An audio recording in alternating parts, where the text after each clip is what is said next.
Major wheat markets are turning away from U.S. supplies, disrupting long-standing trade ties and shaking the stability of American agriculture. How far will these changes ripple through the communities and families that have relied on wheat for generations? In May 2025, USDA reports showed net cancellations of U.S. wheat exports hit 128,800 metric tons, including 65,000 metric tons from the Philippines, 61,500 from South Korea, and 103,400 from undisclosed buyers. The Philippines, once a key importer, sharply cut back, while Mexico and other markets have also pulled away amid trade uncertainty and logistical issues. These cancellations have slashed expected revenues and damaged long-standing trade ties. The impact is hitting hard across wheat-producing states like Kansas, Texas, and Oklahoma, where unsold grain fills warehouses.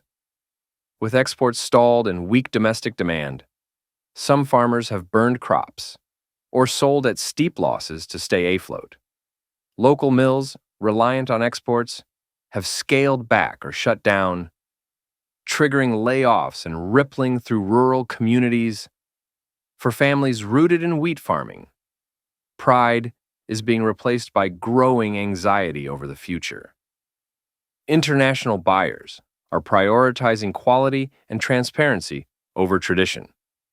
South Korea's cancellation of 61,500 metric tons of U.S. wheat contracts highlights concerns over chemical residues like glyphosate and poor traceability. France, aiming for lower carbon footprints and clearer supply chains, is shifting to more reliable suppliers, especially Canada. This reflects a global shift towards stricter food safety and environmental standards, where U.S. wheat is losing ground. For growers in Washington, Idaho, Montana, and Kansas, these changes bring real economic pain. The loss of hundreds of millions of dollars in contracts is forcing difficult choices. Flour mills have cut capacity, hours, and wages, while some farm families face selling land or leaving agriculture. Youth are leaving as hopes for a stable farming future fade. This decline in demand is not just economic, it's a cultural blow to communities rooted in the harvest. Canada is filling the gap left by declining U.S. exports. For 2024 to 2025, wheat production is projected at 35.0 million metric tons, with exports expected to hit 26.05 million, underscoring its growing global role. Backed by stable policies, modern transport, and a reputation for transparency and reliability, Canada is securing contracts once bound for U.S. ports. This approach attracts quality-focused buyers and ensures steady income for Canadian farmers. For Americans, this development is about much more than losing market share. The U.S., once seen as the world's most dependable source of wheat, now faces a crisis of reputation. As Canada takes over the mantle of global wheat leader, American farmers are forced to confront shrinking opportunities, the loss of international trust, and a potential long-term decline in rural prosperity. Jobs in farming and transportation and food processing are at risk. Entire communities grapple with the uncertainty of what comes next.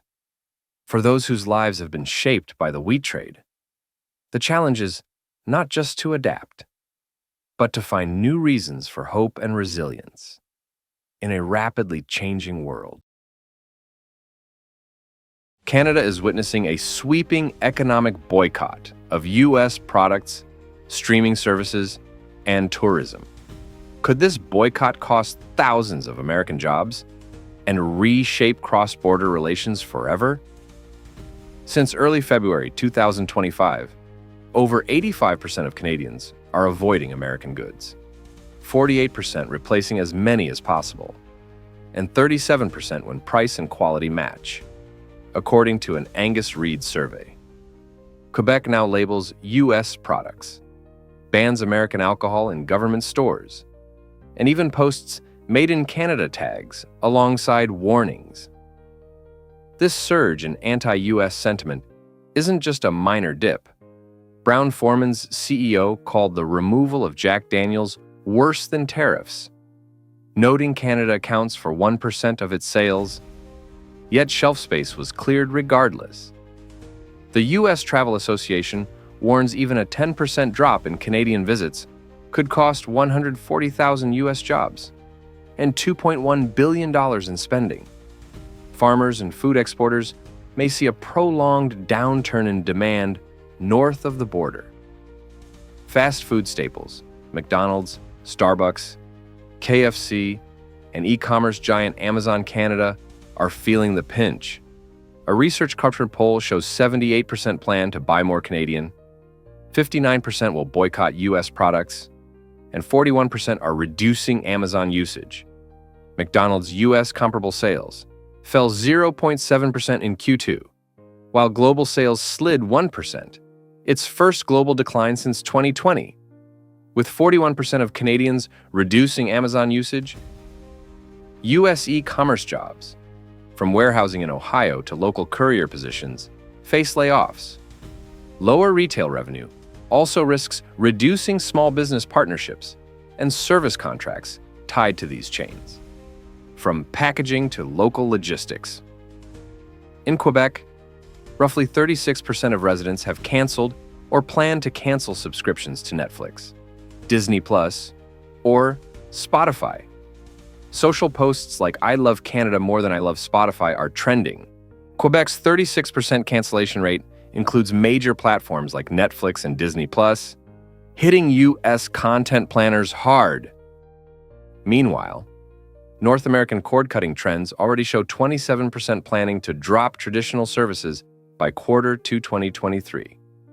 Added pressures could force U.S. studios to scale back production, stall series renewals, and impact thousands of U.S.-based writers, crew, and performers reliant on Canadian subscriber revenue. Canada, U.S. cross-border. Bookings dropped 71 to 76% in March 2025 compared to 2024. Airlines cut 320,000 seats on Canada routes. Duty-free shops report 40 to 50% slump from January to April. Some outlets say business has plunged 80%, prompting staff layoffs. Financial Times warns Florida, Arizona, and Nevada may lose 9 to 12 billion US dollars. February border crossings fell 23%, and air travel bookings dropped 71 to 76% in March 2025. The U.S. Travel Association forecasts 140,000 job losses and $2.1 billion in spending cuts, from just a 10% decline. Regions like Florida rely heavily on Canadian tourism. Florida saw 3.3 million Canadian visitors in 2024, contributing $600 million to Fort Lauderdale alone. Cuts in airline schedules and duty-free layoffs are rippling through local economies.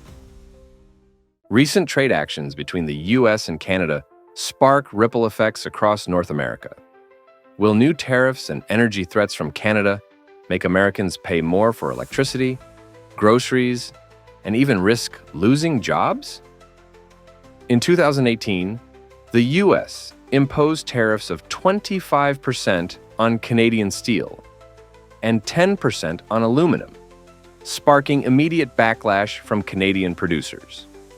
According to CNBC, these tariffs cost the Canadian metal industry over $300 million in the first 6 months and triggered retaliatory duties on U.S. exports. While there is no recent confirmed move to 50% tariffs, the trade tension remains high, leading to canceled contracts and economic strain across borders. The state of Ontario, Canada's industrial hub, warned that continued tariff disputes could threaten energy exports to U.S. border states. The American Public Power Association notes that states like Michigan, New York, and Ohio received nearly 20% of their imported electricity from Canada. A disruption could raise electricity bills for millions of residents and industries by up to 15%. Everyday Americans may also see prices rise on aluminum-based goods, from soda cans to cars, as manufacturers face higher raw material costs. Ontario, responsible for 38% of Canada's GDP, is accelerating efforts to reduce reliance on the U.S. by investing in domestic technology and energy production. CBC reports that Ontario's government is prioritizing local businesses for major infrastructure projects and exploring new partnerships with Asian suppliers. For U.S. businesses, this pivot means significant losses.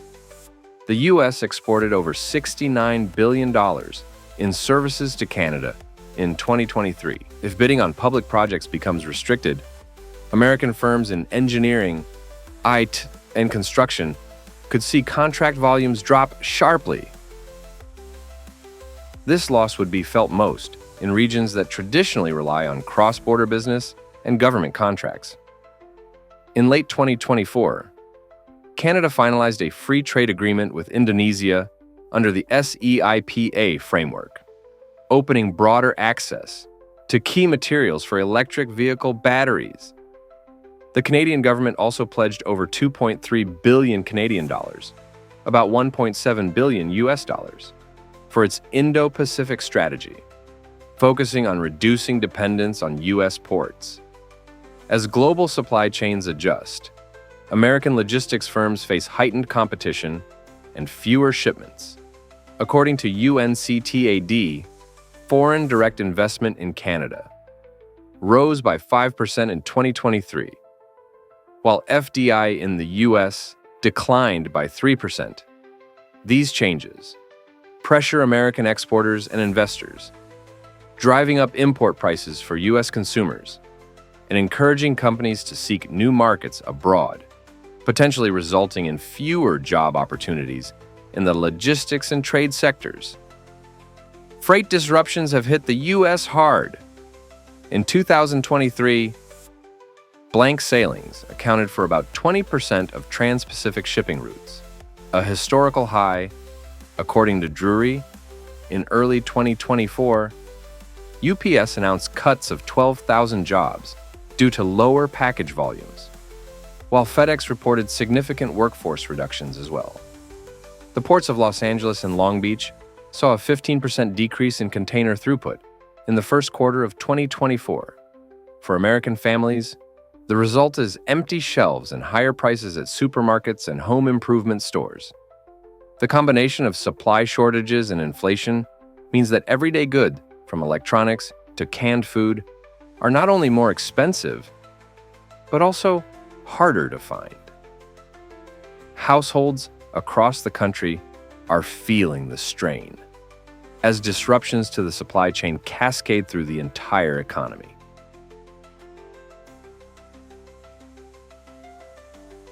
Elon Musk has publicly distanced himself from Washington, denouncing a major government spending bill and withdrawing support from federal programs. Could this signal a shift in America's tech leadership? Elon Musk slammed Trump's One Big Beautiful Bill, calling it a disgusting abomination, warning it would add over $2.5 trillion to the deficit. Stocks reacted sharply. Tesla dropped 14.2%, wiping out around $152 billion in market value in a single day. With a national deficit ballooning by $2.4 trillion over the next decade, the top 10% of earners would gain an average of $12,000, while the bottom 10% would lose around $1,600 in healthcare and nutrition benefits. Everyday Americans face long-term consequences: higher taxes, reduced federal services, and a growing national debt. The sudden $150 billion market drop also threatened retirement plans, eroding household wealth. Over time, rising interest payments, projected to reach $550 billion over 10 years, will crowd out investments in health, education, and infrastructure. Musk's refusal to grant full military control of Starlink in conflict zones led the Pentagon to sideline SpaceX in key contracts, shifting deals to Lockheed Martin and Boeing. Meanwhile, Starlink is expanding globally. India agreed licenses in March 2025, and unauthorized access persists in South Africa and Brazil.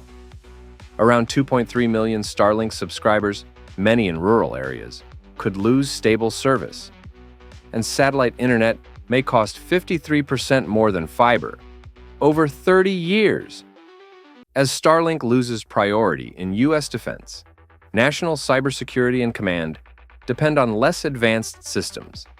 Businesses reliant on uninterrupted internet risk, slower operations, or higher premiums. Costs often pass to consumers. Tesla has quit all federally funded U.S. EV charging projects, pivoting overseas. It signed a nationwide charging agreement with Brazil, independent of U.S. policy. In China, Tesla is deploying AI-based energy systems to optimize power grids, an opportunity denied to most U.S. rivals. With Tesla exiting federal programs, domestic EV charging infrastructure may slow significantly.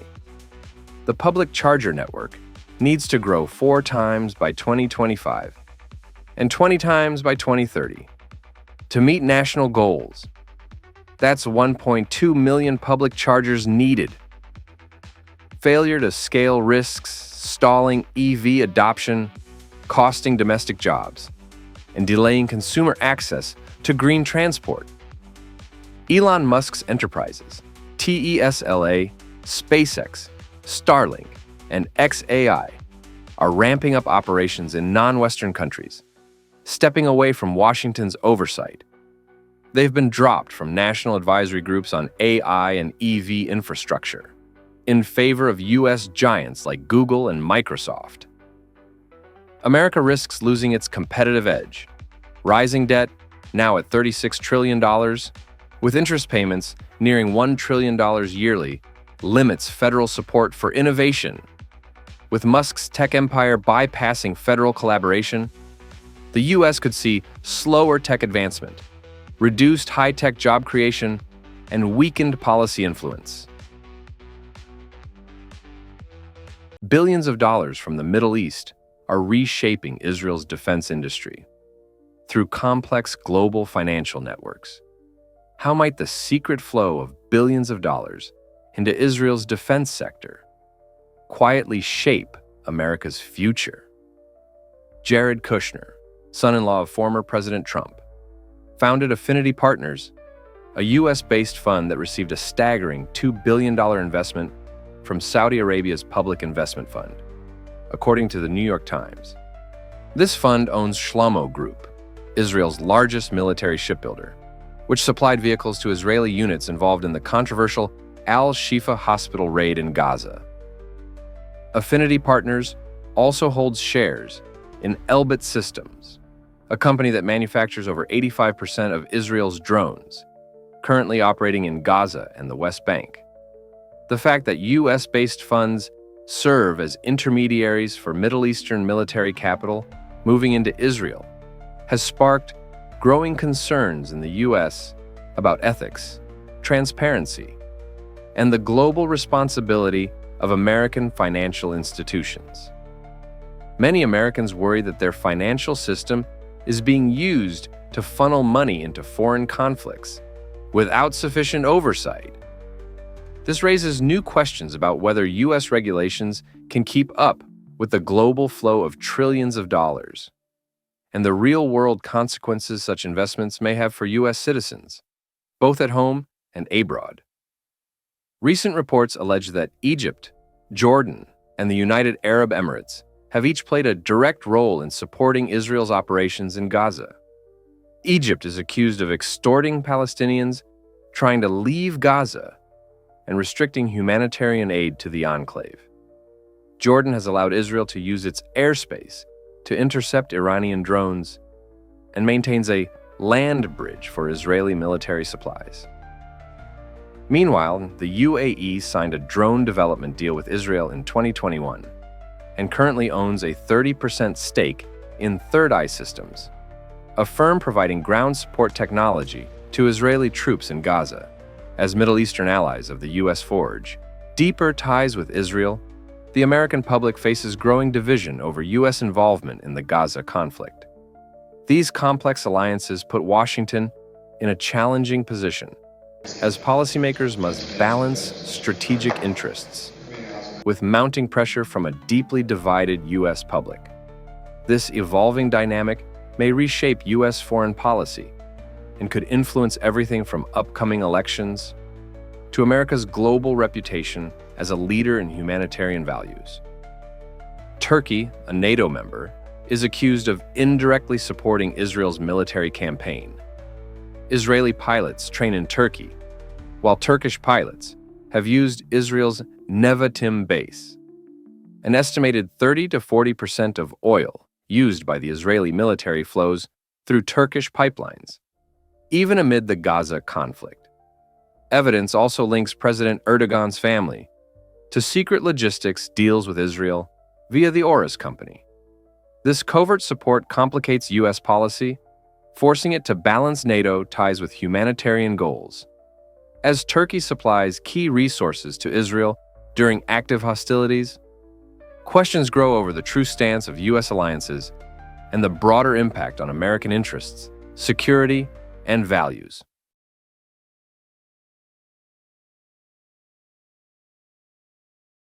From soybeans to smartphones, prices on everyday goods may soon rise sharply.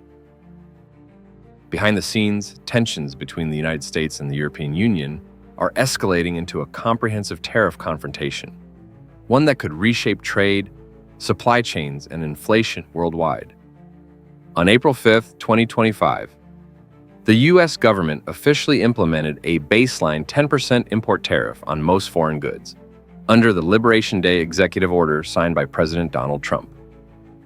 While a few strategic categories, like crude oil, pharmaceuticals, and semiconductors, were exempted, products from the EU were not spared. Without a new bilateral agreement, European exports to the U.S. could face an additional 10% levy, raising total tariffs to 20%. In response, the EU enacted its own retaliatory tax package, effective the same day, targeting U.S. exports like spirits, agricultural products, auto parts, industrial equipment, and vehicles, and with a flat 20% tariff. The economic stakes are high. The affected U.S. export value? Estimated at $320 billion. For the EU, the expected loss in revenue from the American market, a top export destination, could reach $580 billion. The ripple effects are already visible. Import costs have surged, and major American retailers, Walmart, Target, Nike, are adjusting pricing strategies. From gasoline to groceries to luxury electronics, consumers may feel the squeeze. Some analysts warn if Apple passes on the full tariff burden, a Pro Series iPhone could approach a retail price of $2,300. Beyond the checkout line, macroeconomic concerns are mounting. According to the Chicago Federal Reserve's modeling, U.S. tariffs could push core inflation, CPI, up by 1.3 percentage points. To contain it, the Fed may be forced to raise interest rates by another 1.5 points this year. The consequence? Unemployment could rise by 0.4, directly impacting household income and job stability. With inflation, loan rates, and essential costs all rising together, Marines are being forced to reassess their spending. Expenditures on housing, education, entertainment, and travel may face sharp cuts in the months ahead. The EU's countermeasures weren't just broad strokes, they were strategic. They targeted politically sensitive U.S. regions, especially agricultural and industrial states crucial in national elections. High tariffs were slapped on key exports like corn, soybeans, and almonds, staples of local economies in Iowa, Illinois, Indiana, and California. Even cultural symbols weren't spared. American-made guitars, including those from iconic brand Gibson in Tennessee, made the list. Boeing, a symbol of U.S. industrial might, also took a hit. Several civil aviation orders in Europe have already been delayed or diverted due to higher costs, putting real pressure on the aerospace sector. And now, rising export costs are looping back into the domestic market. Products like bourbon from Kentucky and premium musical instruments may get more expensive at home as companies rethink supply chains and shift resources away from a now constrained European market. For middle-income and fixed-income families, already squeezed by rising costs across the board, this adds even more financial pressure. A May 2008 report from the Chicago Fed confirms it. Both the U.S. Liberation Day tariffs and the EU's retaliatory measures are driving a gradual uptick in core goods prices. Core goods, PCE, rose 0.3% month over month, pushing core PCE inflation up by 0.1 percentage points, modest in isolation. But central bankers see it as a possible early signal. Fed Chair Jerome Powell and FOMC members Austin Goolsbee and Tom Barkin all say inflationary momentum may only be getting started. With benchmark interest rates still in the 4.25 to 4.50% range, the Fed may soon face a tough choice: hold steady to support growth, or tighten policy to contain inflation. Consumers are already adjusting.